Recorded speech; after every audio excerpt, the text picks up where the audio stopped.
आप सब, आज हम बनाने लगे हैं कड़ी। तो कड़ी बनाने के लिए मैंने पैन में ऑयल डाला है। अब मैं इसमें डालने लगी हूँ प्याज। इसमें देखिए कि प्याज ने अपना कलर छोड़ दिया है और मिक्स हो रहे हैं। अब हम इसमें डालते हैं लहसुन का पेस्ट। लहसुन अच्छी तरह पक रहा है। प्याज और लहसुन आपस में मिक्स हो गए हैं। अब मैं इसमें डालती हूँ मसाले।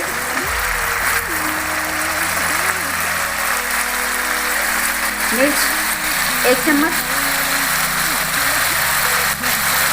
हल्दी 1 चम्मच, नमक 1 चम्मच। तो तब तक मिक्स करेंगे जब तक इसका कलर चेंज ना हो जाए और मसाला इन प्याज़ों में बिल्कुल मसाले जो है वो इसमें मिक्स ना हो जाए। मसाला हमारा अच्छी तरह पक गया है। देखिए कितना प्यारा इसका कलर आया। दही मैंने लिया है आधा किलो। उसमें हम डालेंगे बेसन के 2 चम्मच और इनको मिक्स करके जो हमने मसाला बनाया है उसमें हम डाल देंगे और आहिस्ता आहिस्ता इसको हिलाएंगे। लो फ्लेम में हम इसको पकाएंगे 10 से 15 मिनट के लिए। अब हम बनाते हैं पकोड़े। इतनी देर में हमारी कड़ी रेडी हो जाएगी। अब हम बनाने लगे हैं पकोड़े। पकोड़ों के लिए मैंने ली है बंद गोभी, आलू। मैंने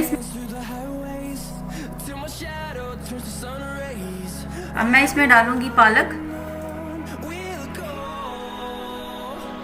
अब मैं इसमें डालती हूँ प्याज, हरी मिर्चें।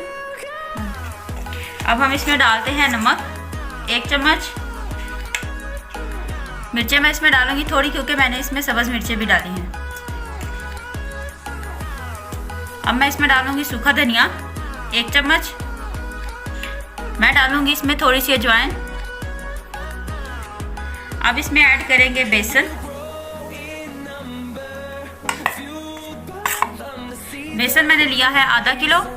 अब हम इसमें मिक्स करेंगे और थोड़ा सा पानी डालेंगे और इस मसाले को मिक्स करेंगे। पकौड़ों का मसाला हमारा रेडी हो गया है। पैन में डाल दी है। मैं इन्हें पका रही हूँ। देखें पकौड़े हमारे रेडी हो गए हैं। मैंने इनको 5 से 10 मिनट के लिए पकाया है। ये देखें इनका कितना प्यारा कलर आया और ये पक गए हैं। अब मैंने कड़ी बाउल में डाली है। अब मैं इसमें डालूँगी पकौड़े।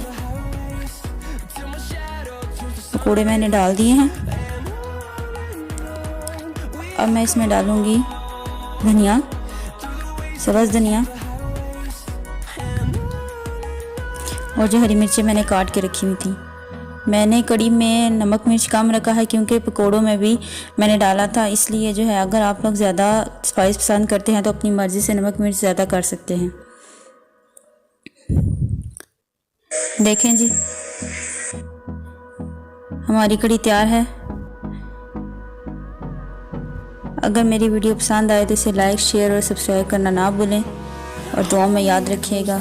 जज़ाकल्लाह।